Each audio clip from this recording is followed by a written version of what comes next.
Miss Gabaglita! With Tita Cora and Kapitana Sisa. We are complete! And number 1, 6.7 Energy FM! Bangga, wag mo sabihin radyo! Sabihin mo, Energy! O, yan ang Tita Cora nyo, yung mga naghahanap. 2 days ka nilang hinahanap. Hindi ba? Talagang sabi ko lang naman talaga, may mga bagay-bagay talaga na dapat asikasuhin and everything, di ba? At nagpahinga ka. Oo. Di ba? Kasi nung last day, nung Monday, Mare, nandito pa ako kasi Oo. ikaw naman yung wala. Yes. Nakakaramdam na ako ng sama ng pakiramdam. As in, parang may barado sa paghinga ko. Oo. Tapos yung pala, nagkahawa-hawa na dahil nung Valentine's Day, naulanan din. Oo, diba? Kaya dapat magdala kayo ng pananggalang sa ulan. Naulanan o nadiligan? Paano? Ay, oo nga pala. Wala. Paano nga? Wala pala. Naulanan. Oo. Doon sa mga single, naulanan. Doon sa mga happy ang love life, nadiligan. Oo. Ay! Napatubigan ang nanunuyot. Nalupain ng Nueva Ecija. Wala nga eh. Ay, wala. Tagal na, Mare. Nagbibitak na ba? Oo. Pero bago lahat, Mare, magpakilala muna tayo. Correct! At sa lahat pa rin po ng mga bagong bukas pa lamang kanilang mga rancho. Ako po si Kapitana Sisa. At ako po si Tita Cora. At eto na ang Baklita sa Hello po sa inyong lahat. Wow, tumama for the first time. I love it! Full of energy, ganun talaga pagtapos pa lamang ng Chinese New Year. Ang OA. Ang OA ng energy. Ay, pero bago lahat, bago tayo magpatuloy, Mare, Oo. nais ko lang munang pasalamatan, of course, si Tita Mayet de la Rosa. Correct! Mayet!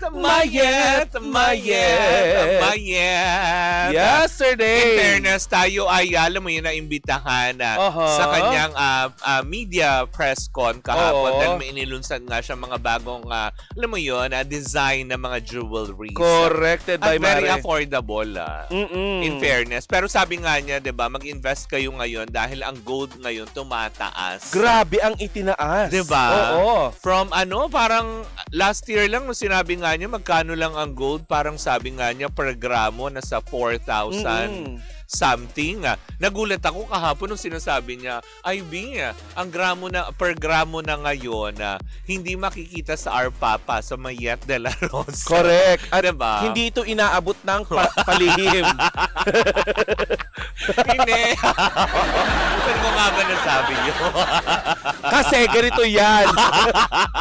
Di ba ang bakla nagpapapayat? Oo. Parang sabi ko, ang full ng energy ko, ang Oo. bongga ng energy ko, Correct. kahit na konti lang yung tulog ko. Kasi para malaman nyo po yung mga detalye ng pagpunta namin kay Tita Mayet kahapon, Oo, nasa oo. vlog ko yan. Oo. Eh yung vlog ko, in-upload ko siya ng alas 4 ng Oo, umaga. ay pagising ko kaninang alas 6, pagkatingin ko, sabi ko, uploaded 2 hours ago. Ay, ang bakla Gising hindi may bakla. natutulog. Sabi niya, baka na-Ishimaru ka na ha? Oo. Hindi! Kasi pinakita niya sa akin yung sabi niya, Mari, ito yung keme ruta. Sabi ko, okay, ang epekto nito, wala pa akong tulog. Titinignan ko siya. Sabi ko, umakit ka rin ng bubong? Naglinis ang buong bahay. Sabi ko, isa ka na rin ba sa kumakalaban ng ambon? Takot sa tubig, pati sa wangwang. Kala may raid. Ano may patrolya ang barangay nagpumapasok sa loob ng bahay? Oo, nasa listahan ka na rin. Hoy, kayo mga adik! Tigil-tigilan niyo yung mga pagbibisyo ninyo. Hindi maganda yan! Correct, hindi ba? Masama yan. Diba? Diba? Lahat ng bagay, lahat ng problema may solusyon. Huwag kayong kumapit sa mga illegal na droga. Uy, alam mo minsan, yung Problema mga... pa rin yan eh. Oo, yung iba dyan, wala naman talagang problema. Oo. Hindi lang alam kung saan nila dadalhin yung mga pera nila. Ay, dito sa amin. Oo nga. Tama, bukas palad po namin tatanggapin. Ay, oo. Ang ganda ng build-up pag ganon, Mare. Yes, diba? Araw-araw po may bate. Yes. Maganda ang pagpapalaki sa'yo ng mga magulang mo. Pati lola mo na namatay Tama. na. Batiin natin. Di ba yung mga ganyan na, di ba, ulitin lang namin, doon po sa mga tao na walang mapaglagyan po ang pera, nandito po ang dalawang bakla. Diba? Kaya kong gastusin yan. Hindi ka magpapakamot ulo. Tutulungan ka namin at least investment. Oo. Dadali natin kagad yan kay Mayet de la Rosa. Ay, oo! Oo. Ay, tignan nyo sa aking vlog kung ano yung hawak-hawak namin ni Kapitan Sam. Pakabigat. Oo, grabe yan, no? Grabe, no? Yung mga first time natin humawak ng gold bar na 500 grams ang bigat, Mm-mm. na kung saan nga naman nagkakahalaga na ng 6 million pesos yun. Mm-mm. Yung kapiranggot na ganun, no? Pero mabigat siya. Ang hindi ko kinakaya ay yung usapan namin ni Kapitana Sisa kagabi Oo. habang kami ay pauwi. Oo. Sabi ko doon, Mari, pag nilunok ko kaya yung gold bar, hihintayin ka nila akong madumi. Sabi ko hindi. Wawak-waking ka nila doon ang buo kaagad. Kasi meron pa doon yung isa, yung parang 100 grams lang, na ganun lang. Parang gatutpick. Pero 100 grams siya. Parang chopstick siya ang kapal. Pero yung liit niya is parang gatutpick. Meron Ano pa na yung... siya? Worth 1.6 million na yun. Ano? Ah, hindi. Yun yung kasing laki ng USB. Oo. Oo, ng hard drive. Ay, flash Oo, drive. flash drive. Oo. Diba na nakakaloka? Kaya nga naman, diba? Grabe. Salamat po, Tita Mayet. Diba? Alam mo, ang masarap doon, Mare. At saka kay Sir Richard. Sir Richard, de la Rosa. kay Miss Nicole Yala. Oo, diba? Nakita rin natin ang Cambio King kahapon. Oo. Na walang iba kundi si Chris. Christopher. Oo, nandoon din. Tsaka si Christopher Tuazon. Oh. Ay! I love you, Bebe. Pero may nalaman ako. Bunganga ako, susunod. Wala naman. Ang gwapo niya. Gwapo niya in person, di ba? Yes, ganda ng... Yung TikTok stars. Ganda diba? ng ngipin. Isa sa mga TikTok star na si Christopher Tuazon na pakabait niya in person. Tsaka ang payat pala niya, no? Correct. Akala ko dun sa TikTok maliit lang siya. Pero diba, Hindi parang naman. ano pala, no? Medyo matangkad din pala siya. Pero slim. Slim, Diba? oo. Na nakaka- Napakaganda ng ngipin. Correct. Gusto ko nga iluwa niya eh. O, diba? Porcelain ba yun? Pustiso. Maganda pa pagkakadikit niya. Ay, nako na nakakaloka. But anyways, nako, eto na. Tumungo na tayo sa ating first Baklatest! Ano, Alvin Aragon na tayo? Hindi, mamaya na. Kalma muna kayo. Ano nga muna ibabalita natin, Mare? Nako, eto na nga. Diba? Dahil nga sa namimiss na ng mga utauchi at mga taga-suporta ni Dingdong Dantes at Marian Rivera, ayan, posible nga ba na pinag-iisipan na nga ba ng Star Cinema na gawan sila muli ng pelikula after ng blockbuster na Rewind? Oh my gosh. Diba? Parang pinag-iisipan pa lang. Wala pa namang konfirmasyon, pero kumalat.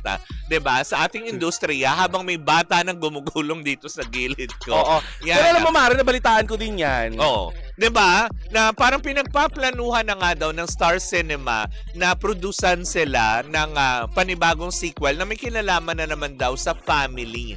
'Di ba? Kasi nga 'di ba alam naman natin. Mamamatay na naman kay si Dingdong doon? Hindi baka parehas na sila, ganon. Kasi di ba doon si Marian, Si lumusot Marian. sa sasakyan. Oo, nabangga naman sila. Oo, nabangga sila. Si Paano kamote driver. lumusot? Kamote driver doon si Dingdong. Oo. Oo, Pero yung lumampas. Rewind, 'di ba? Nabigyan. Okay lang yun, kasi aksidente yun. Oo. Pero yung tumalon ka sa MRT, kasalanan ng driver. Parang kagabi nagmamaneho si bakla.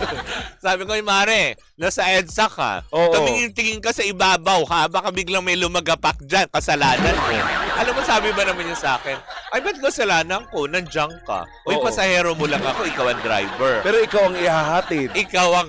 Tas Hindi sabi ako niya, dadaan dito. Ihahatid naman kita eh. Di ikaw yung ikaw yung may kasalanan. Ba't ako dito dumaan? We're on Hindi. the same car. Sabi ko nga, yung driver pa rin yung kinulong, yung hinabla eh, di ba? Bakit nga PNP? Ay! Diba? Kaya sabi ko kahapon, naging katatawanan na tuloy ng mga driver na tumingin-tingin-tingin, lalo pat na sa kapaligiran ng MRT. Bala ko tuloy, At Mare. kapon ko lang din nalaman sa'yo na may Fernando po station na. Meron! Diba? Sabi ko nga talaga ba? Tagal mo lang hindi sumasakay ng tren. Oo. Sa MRT, sabi ko nga sa'yo, diba? Madalas kasi ako LRT 1 and 2 ako. Oo. Kung hindi Baclaran, Avenida ang bagsak ko, ganun. Pero nasa MRT ang mga gwapo. Pero, alam mo yung kalakalan nasa Baclaran at Avenida. Kasi doon ka bumubuking na ring. Hindi kita kinakaya!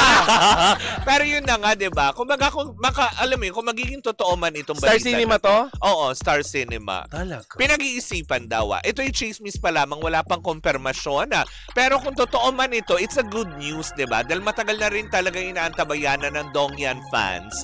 Di ba? Na muli silang masilayan. Actually, na-expect nga sila itong MMFF na, alam mo yun, magkapelikula, kaya lang wale, di ba? Alam mo, Mare, Oh. alam kong may katotohanan yan. Oh. Oo, feeling ko may katotohanan talaga yan. Kasi umiingi ngayon si Marian Rivera eh. Siya ang bagong nilaunch kamakailan lamang na endorser ng isang sikat na brand ng bag. Ah, talaga? Yung gamit ko ngayon. Oh. Yung G.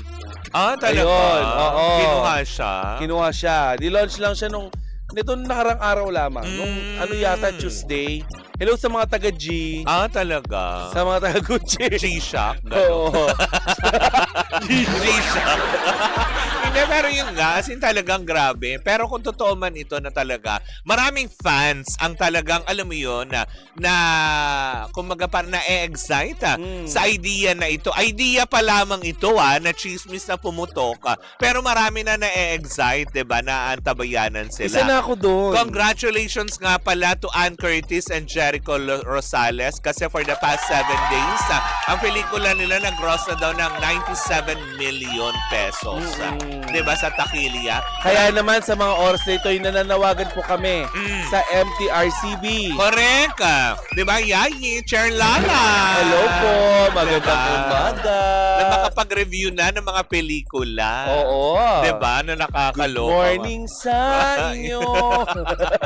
Sige, kumanta ka sa tayo. Dali, kumanta ka ulit. Good morning sa inyo! La la la la la la la. Sabay din ito. Ay, ba't parang nawalan ako ng ano? Ang pangit nga nung pag wala akong headset. Ano mga ka-emoji ate? Hindi para akong itlog ng pugo. O ako na lumait. Happy na. Happy Okay. Approve. Ako na lumait bago nyo pa maisip. Tuloy. Pero yun na nga, talagang kung totoo man ito nagagawan sila ng pelikula, isa tayo sa may excite because, diba, maski naman, for sure, Mare, Dongyan fan ka din, diba? Na, alam mo yun, wala silang ginawang pelikula na parang hindi sinuportahan ng tao eh. Lahat ng video na may kinalaman kay Marian, pinapanood ko. And even pati yung tinalakan niya sa hagdan. Correct, diba? Yung mama. Hindi, basta naman kasi yung mama na yun eh. In-explain na rin ni Marian yun. Correct. Diba? Na may mga oras na pwedeng lapitan ng mga artista pero kung nagtatrabaho naman din sila, matuto tayong rumispeto muna, 'di ba? Kasi may mga break time naman 'yan eh. Lalo pat pag natapos ang isang eksena, 'di ba?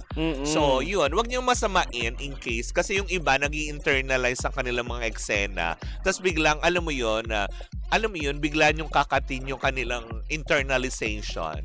Ganon. Alam mo, diba? buti pa yun si Kuya Robert, si Don Robert Papabet ay sobrang marespeto niyan. Ay, talaga ba? Oo, lalong-lalo na kay Chang Ami. Oo, at saka si Oo. At saka nagsiselebrate ng birthday niya tomorrow. Oo. Nga pala, yung asawa ni Michael Danday, si Ate Lobby. Ay, Ate Lobby, baka Oo. naman pwedeng mamantikaan ang aking bibig. Talab! Diba? Baka naman pwedeng makatikim ng Shanghai. Oo. Diba? Sabi ni Daryl Buconaga, magiging title daw ng pelikula ng Rewind. Forward naman. Pwede. Tatayin mo na sa una. Tapos kung magkakaroon ng sequel, diba? Reverse. Tapos ano na susunod? Pang-apat na sequel. Pause. Hindi. Ano? LTO. Asan ka naman? Nandun ako sa play, rewind. Hindi, rewind, forward reverse. Sasakyan ka pala. Hirap. Hindi pala tayo nagtagbo. Hindi tayo. Punta sa LTO si Badeng. Sa'yo, magtutulog ka eh.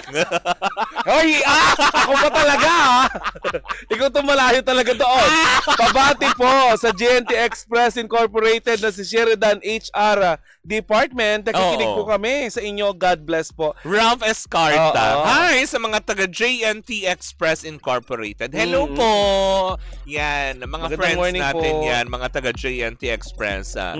Sabi niya, wow, of course naman, Dongyan yan, sabi ni Russell. Of course, diba? na nakakaloka. Uy, alam mo, ang dami talagang balita nito mga nakarang araw. Promise. Ano? Hindi, yaman din lang naman na pag-uusapan natin ng dong yan. Oo. Okay na yan kasi siyempre magkakaroon naman ng pelikula si Marian Rivera. Hindi, Kasi diba? Dong Abangan natin Dantes. yan. Ano? Sana nga matuloy, Ang diba? gusto kong tanungin sa iyo ay Ano? anong masasabi mo doon sa nagpalabas ng isang Anong inilabas? Ay nako, may isang naglabas ng chika Na? na itong si Coco Martin daw di umano nagmamaldito sa kanyang set sa Batang Quiapo. Parang Naglabas na din ng pahayag itong si Mamaloy Mare Oo. na wala naman daw ganun. Yun ba yung pinost ni Kuya Oji nung isang araw regarding nun kay Si Rod Navarro Jr. Oo, 'di ba? Kaya nga 'di ba hinamon niya ulit 'yun about na sabi nga niya, kung talagang meron kayong truck, sinagot niya ulit ito ni Mama Ogs kasi sinagot siya nung tao na kumaga parang regarding nga daw totoo daw nangyari, may ganitong pangyayari. Ang sagot lang naman ni Kuya Oji about it dun sa case ni Rod Navarro, 'di ba? Dahil nga parang nanghingi nga siya ng tulong, 'di ba? Sabi nga nila, kung totoong nagkaroon ng aksidente sa set ng at hindi kayo in-entertain, ilabas nyo ang inyong resibo. Na-aksidente siya. Parang gano'n. Parang yun ang sinasabi niya Nagkaroon daw ng ganito na hindi inintindi, may mga ganyan na tapos parang, ewan ko, ang dami ng storya. Kasi parang taliwas na rin to doon sa inilabas din ni Kuya Oji nung nag-message kasi itong si Rod Navarro na gusto ngang i-guest siya para makapagpasalamat kay Coco Martin. Yes. Siyempre, ang Kuya Oji confused na ano ba talaga, magpapasalamat ka o may reklamo kang inilalabas? Hey Maria, just to be fair, kasi na-meet ko na din naman si Rod? Nakita ko na rin ang set ng Batang Quiapo Oo kasi nag-tape naman. sila dyan sa amin sa Pandakan. Very professional talaga itong si Coco Martin. Correct. Pero pag pinag-usapan natin ang lalo na yung probinsyano kasi may mga kilala kong taga-prod doon. Oo. May pagka-perfectionist talaga daw itong si Coco Martin. Kahit naman saan trabaho, Mare, Yes. hindi lang naman siguro dyan kaila. Lalo na yung mga cameraman, Oo. may mga chika silang ganun, may pagka-professionalist, perfectionist talaga itong si Coco Martin. Gayon pa man, may mga ibang tao na nami-misinterpret yung kaniyang pagiging strict. 'Di ba? Doon nga lang tayo nakakita na kapag sa 'di ba bawal ang cellphone nga sa set? Oo, totoo Oo, naman. kasi nandun kayo para magtrabaho. Yes. Hindi para mag-sokmed. Oo. Kasi nakakabastos sa mga co-artists mo na habang sila ay nagme-memorya ng kanilang script. Di ba nga wala kang script ang Batang Quiapo? Oo. Lahat ini-spoon feed ata tapos tapos ikaw na bahalang umadlib? Oo, 'di ba? Ganun lang lagi bibigay sa yung konsepto. Oo, yung Ganito synopsis. Kumbaga ganitong eksena natin.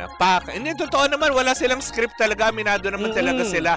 Ultimo sila Cherry Pie Picache, sila John Estrada. 'Di ba? Talagang, alam mo yun, talagang ikaw mismo bilang artista ang i-interpret. Dunong mo talaga gagamitin mo doon. 'Di ba? Kaya nga bawal doon ang labubo. Ganon.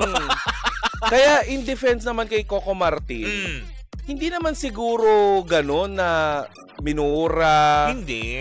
Baka naman kasi alam mo yun, gaya nga ng sinabi natin, pagdating kasi sa trabaho, may mga bagay na dapat tayong kino-considered. Pag trabaho kasi at lalo kung, kunwari, take na, 'di ba? May mga oras kasi na baka, alam mo yun, laro pa din sa tingin nyo kasi nga syempre nasa labas kayo, ganyan. Sapayan. Oo. Sapayan, Mare. 'Di ba? Napakarami talaga sa showbiz ang napaka-entitled nila. Kapag anak ng artista, Oo. gusto nila special treatment. Oh. May mga sabi na, di mo ba alam na ako yung yung si FPJ Chuchuchu malapit. Ay, naku, tigilan niyo yung mga ganyan. Anong kinalaman? Hindi natin ini-invalidate si Fernando Po Jr. bilang King of Philippine Movie. At siya lang naman din talaga. Oo. Ang bukod tang. Pero yung gamitin nyo, yung taong namayapa na upang nagkaroon kayo ng poste sa showbiz, talent muna bago yung mga poste-poste nyo. Hindi ka naman po pwedeng laging, alam mo yun, dahil sa ikaw ay ganito ni ganyan, ganito na ganyan. Kung ayaw kang tangkilikin, bakit? Meron nga isang aktor, 'di ba? Na alam mo yun, A-lister pa man din siya, nanggaling siya sa isang sa isang talagang kilalang pamilya. Na kahit ano nang gawin, 'di ba? Nanggigigil na lang yung mga director kasi nga, 'di ba? Ay, alam mo yon, hindi nila makitaan ng galing sa pag-arte, Blind sa item pagsayaw, sa pang-ano. Saan pumasok sa'yo? Hindi naman. Parang narinig ko lang, may bulong. Oh. May bulong. May bumulong lang, sabi. Ano ang Wala. clue? Ha? Ano ang clue? Wala. Yun. Naisingit ko lang din dyan. Tama, oh. Eme, di nga.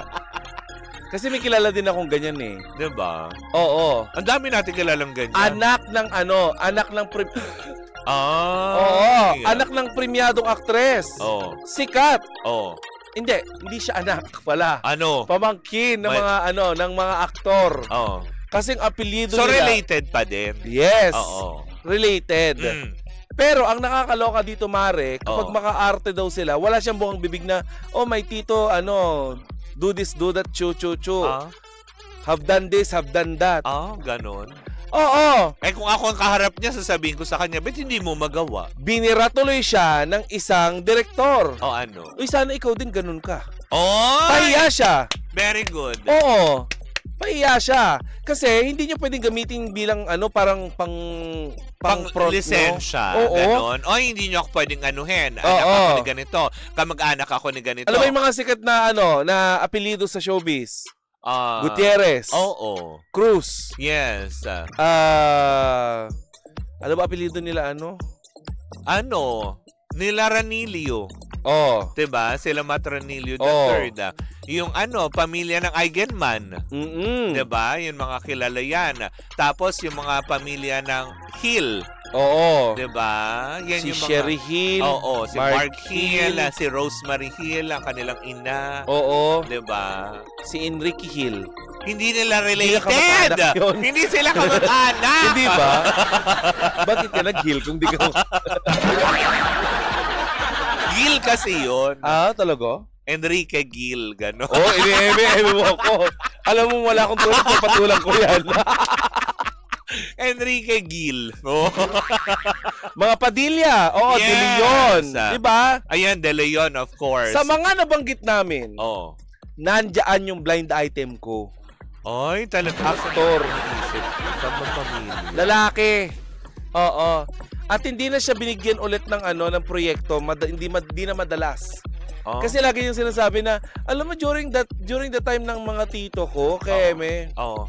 hoy, hindi ka magaling umarte, hindi ka makaiyak. Yung mga panahon ng mga tito nila, kasi grabe ang workshop nun, di ba? At saka wala pang retoke nun, hindi mo mga maigalaw yung mukha mo. Di ba? Tsaka isa pa, parang yung mga panahon na yun, di ba, under ng Lino Broca. Mm-mm. Di ba? Chito Ronyo, yan yung mga nakasagsagan eh, di ba? Oo. Yung mga ganyan na talagang pag sinabi mong artista ka noon, artista ka talagang magaling. Oo. Pero ngayon kasi not sure na tayo, 'di ba? Kasi yung iba nadadala na nga lang na apelyido. Yun nga yung sinasabi ko din ng isang A-lister na actor na Stop calling yourself an actor. Oo, 'di ba? Hindi mo nga makabisado yung script mo. Oo. 'Di ba? Binabansagan nga siyang Kenneth.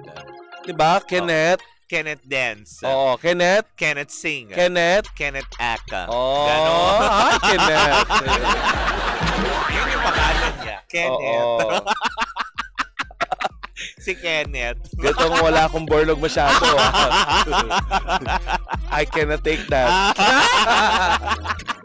Ay, pero ayun, wala naman tayong nothing against sa mga aktor na hindi marunong umarte, pero napakarami pong naglipa ng mga workshop. Oo. Try nyo din mag-workshop. Kasi Diba? parang sundalo yan. Oo. Paano ka sasabak sa gera kung ikaw mismo, wala kang bala, wala kang baril? Oo, tama. Diba? O sabi ni Jeff Olivero, si Eddie Hill. Hindi. Yung may tumakbo ng presidente na sabing babayaran ng utang ng Oo. Pilipinas. Nag-trip din. Ang dami nagtitrip nowadays, no? Yung mga nagsasabing tatakbo na sila sa 2028. Oo nga, diba? May mga nagpapahayag na. Correct. Pero officially, in-announce na ni VP Sara. Oo. Diba? Nag-anunsyo na siya. Mm-mm. Diba? Well, kung saan man tatakbuhin yan, diba? Matagal pa naman. 2 years pa ang pag-uusap. Kaya nga. Huwag muna tayo mag-dwell on that. Huwag tayong OA. Sa mga sa mga politician, instead of you guys announcing na kayo ay tatakbo sa politika, Oo. bakit hindi nyo muna po samantalahin yung 2 taong natitira upang nang sa ganun ay pagbutihin ang buhay ng mga kababayan nating Pilipino? Tama. Tulungan nyo para makita nyo talaga Diba? kung ano talaga ang problema at makagawa kayo ng magandang plataforma. Tigilan nyo na po ang pasaringan. Diba? Parehas lang po kayong biyahe ng biyahe. Oo. Lahat din naman kayo, ubus na ang page ng passports. Ubus na kaagad. Oo. Meron nga hindi na bumalik. Yung iba nating kababayan po nalulunod na sa baha. Oo, di ba? Maawa po kayo sa Yun kanila. siguro ang maganda doon. Instead, tama ka doon. Ngayon agree ako just sa sinabi mo. Bakit saan ka hindi umahagri sa Hindi, akin? as in, dyan sa sinabi mo, kasi minsan kasi di ba may magkaiba tayong opinion. Yes. Pero right now, yes, I strongly agree doon sa mga politician na may intention. Gano'n ka strong? Ano itsura ng strong? Ganon. Ay. Ganon. Bading nga. Eto. Hindi ganun ang strong niya, ganun. Ganon. So, Darna ka. Hoy, hindi ko si Darna. Hindi. Ang pangalan mo ay Hindi si Darna. Superlaps. Hindi. Hindi Darna yan. Ano? Siya sa Turna. Bading. Diba? Kalalaking tao, Ako siya si sa Torna. Super laps. Batch 2. Alam niyo kung bakit. Malalaman niyo. Panoorin niyo yung vlog ni Tita Cora. Anyways, mag-commercial break muna tayo. May puting ano na. Oo, may puting telon na. Nahiya ka pa nakikita. mag-type. Oo, eto na. 'Di ba? Well, sa aming pagbabalik, magbabalik ulit tayo. Oo, 'di ba? Ngayon naman ang opinion ni Tita Cora tungkol sa mga nangyayari sa ating kapaligiran. Hindi Magiging ba? mahinahon ako. Oh, talaga ba? Hindi ba talagang sisipa yung ano? Ano mo yung gamit mo? Ha? Ano ba yung gamit mo? Kayanin-kaya niya yan. Muli ako po si Tita Cora. Ako pa rin mo sa Kapitana Sisa. Tuloy-tuloy pa rin po ang ating tugtugan. Dito mo lamang yan sa number 106.7 Energy FM. Pangga, wag mo sabihin radyo. Sabihin mo, Energy!